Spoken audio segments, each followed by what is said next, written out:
తెలుసండి. అన్నయ్యలు చెప్పినారు వాళ్ళు జరిగిందా? వాళ్ళు బాగా ఏమైంది? బాగా ఏంటంటే మాకు చెప్పింటే వచ్చిన వాళ్ళు బాగైంది. వాళ్ళని చూసి వచ్చాం. ఏం చెప్తుంటే ఇంటికి పోయినాక తెలిసాకు తను బాగా దంచి బాగా కాదు చాపి బాగా కూర్చోబెట్టి మా పంచాలు పోయి కాదు చక్క చాపి వెళ్ళుకుని తెలుసు. జయ హనుమాన్ దిక్కల మొత్తం కాలు కాదమ్మా. మొన్న వచ్చిండే మేము మొన్న వచ్చింటే 21 రోజు చేయమంటే చేసినాం.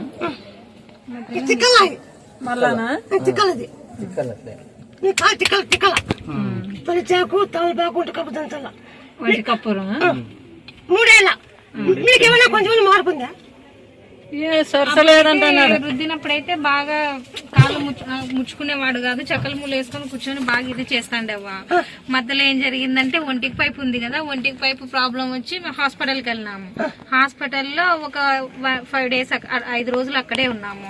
అప్పుడు మేము అట్లా మీరు చెప్పిన పద్ధతి మేము చేసుకోలేదు, అందుకు కొంచెం మాకు ఇబ్బంది అయింది. రావడము, మేము హాస్పిటల్కి వెళ్ళడం, అక్కడ మేము చేసుకోకపోవడము అన్ని మాదే తప్పు. ఎట్లా చూడమని తిక్కున్నా మళ్ళీ తిక్కండి మళ్ళీ తిక్కండి. నువ్వు తిక్కున్నా మీ కాలు మారిపోతే మనకు మన కొన్నాక తిక్కల 21 రోజు మళ్ళీ చెయ్యి. అప్పుడు ఎట్లా చేయండి. తలపాకు ఉండుకోపం దంచి జయ శ్రీరామ్ అంటే ఉండుకోపం నూనెకేసి జయ హనుమాన్ తిక్కల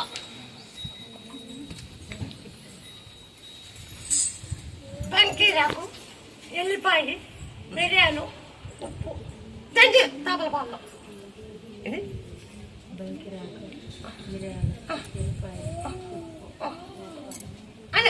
అన్ని దంచాల.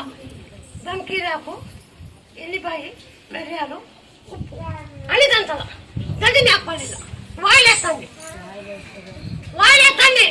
అవునా కాదా? పుట్టిన 3 రోజుల్లోనే ఇది వాయిలేస్తానంటే మీరు ఖచ్చితంగా చేస్తేనే 41 రోజు చేయాలా, చేస్తే బాగా అవుతుంది, లేకుంటే లేదు. ఏం చేస్తాం? బంకిరాకు మిరియాలు ఎల్లిపాయలు ఉప్పు దంచాల అన్ని దంచి మేకపల్లి. ఈ తలకాయ వాయిలేస్తుంది, తొలి చేక తలపాకు దంచి నూనెలో అండి తలకాయ ఇది అంటిస్తూ చేస్తే తగ్గిపోతుంది.